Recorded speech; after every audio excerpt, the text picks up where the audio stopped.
Hey you guys, welcome back to my channel. I do hope you guys enjoy today's menu. Now let's begin.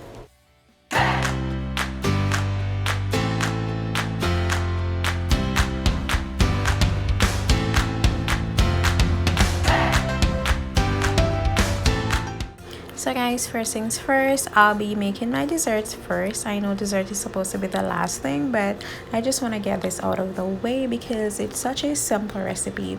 So what I'm doing is that I'm melting butter and my white chocolate in a bain-marie, otherwise known as a double boiler, and I'll be stirring that until it's completely smooth and melted. After, I'll be adding in my confectioner sugar or powdered sugar. And as I said, you're just going to mix that until it's completely smooth.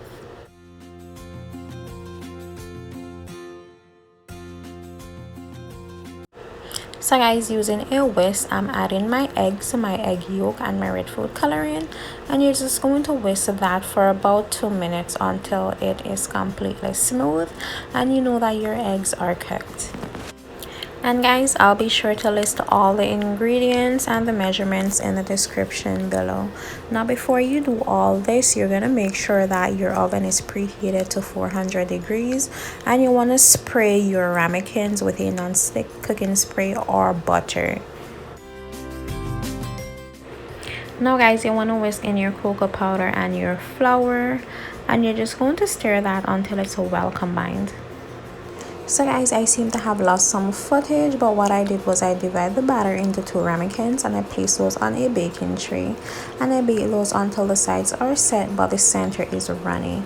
But I'll explain a bit more in the video later on. Moving on to our steak, guys, before I started seasoning it, I actually went ahead and I pat it dry with paper towel just to remove the excess moisture. Now I'll be seasoning the meat generously with salt, pepper, garlic powder and onion powder. So guys, on medium to high heat, I place a cast iron on the stove. Then I'll be adding some oil and I'm just going to cook my steak until it is medium well. I'll be placing it in the oven until it's well done. I do not like anything pink or red. It's just my preference.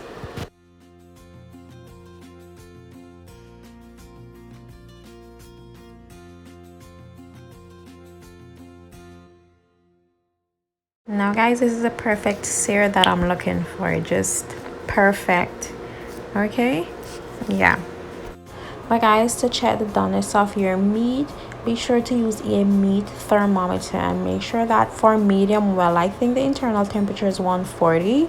For medium, I think it's 130, 135. Medium rare, I think it's 120, I think. Yeah.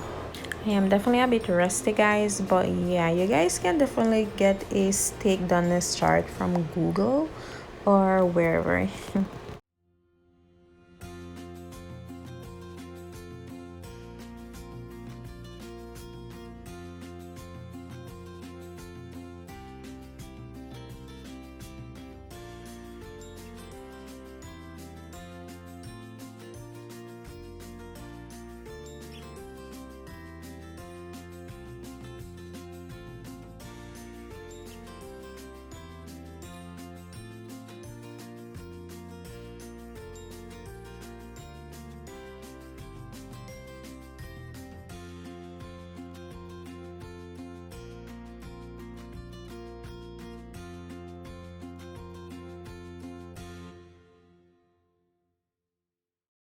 Now guys, this is a finished product. I'm just going to let that rest for 10 minutes before cutting into them.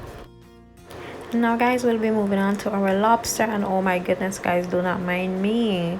It was frozen. I was just trying to open the tail and it just broke, but you know, don't matter. So guys, I'm just cutting my lobster tail straight down the middle of the tail using a kitchen shears. And for the butterfly part, you're just going to pull the meat from the shell. Yeah, just pull the meat from the shell and just place it on top of it. It's pretty simple.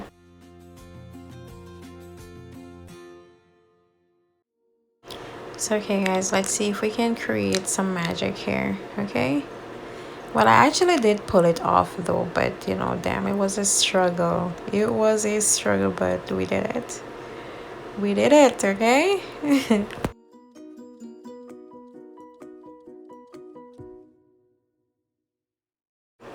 So guys, I'm just going to drizzle some olive oil on my lobster tail. I'll also be seasoning it with some Maggi all-purpose season, Old Bay season, paprika, and Cajun season.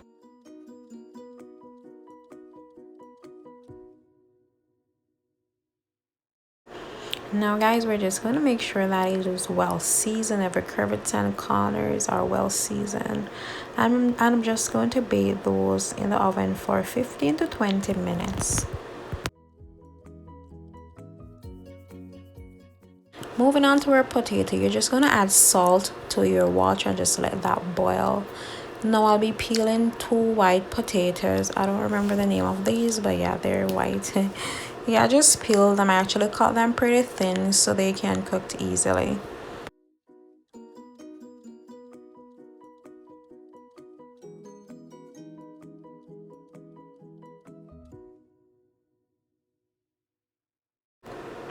And guys, you just want to cook these until they are soft and tender.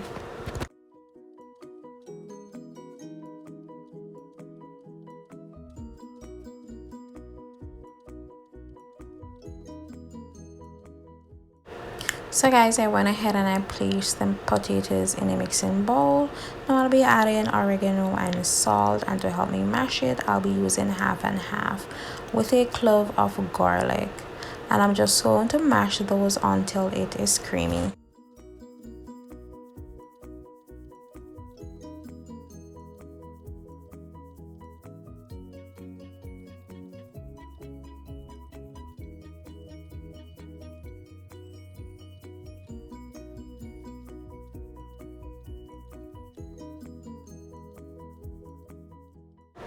Now you want to set your mash aside and moving on to the asparagus. Now I'm going to cut the bottom part of the asparagus stem, and I'm going to be blanching it for about a minute.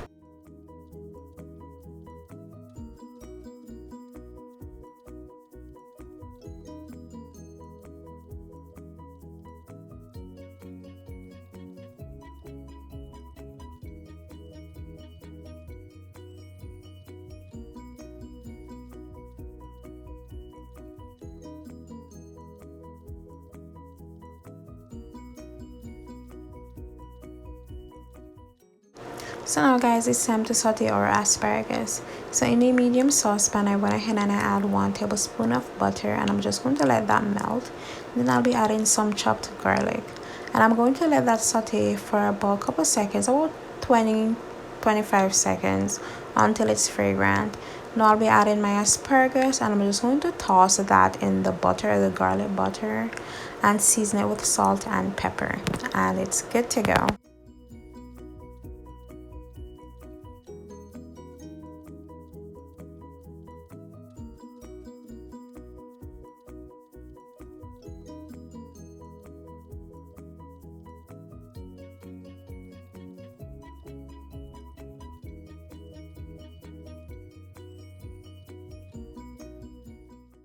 So guys, now I'm just cutting into my steak after it's been resting for 10 minutes. And I know a lot of people think that well done steak is dry. It's so tender, it was juicy, it was everything. So now I went ahead and I placed my lobster tail on my plate. I also add the asparagus. Now I'm piping the mashed potatoes, and I'll be laying my steak there. And there you have it guys, dinner is served.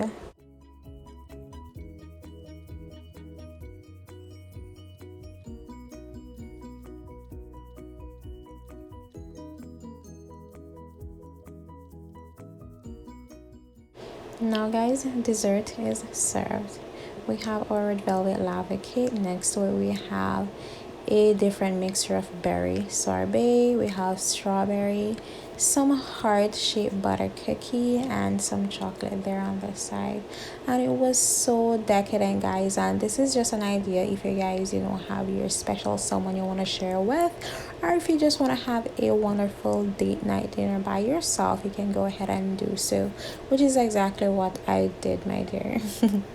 And guys, I do hope you guys have a amazing Valentine's Day. I love you guys so much for stopping by, guys. Don't forget to give this video a big thumbs up if you like it. Comment, share, subscribe, and I'll see you guys in my next video. Bye. Mwah.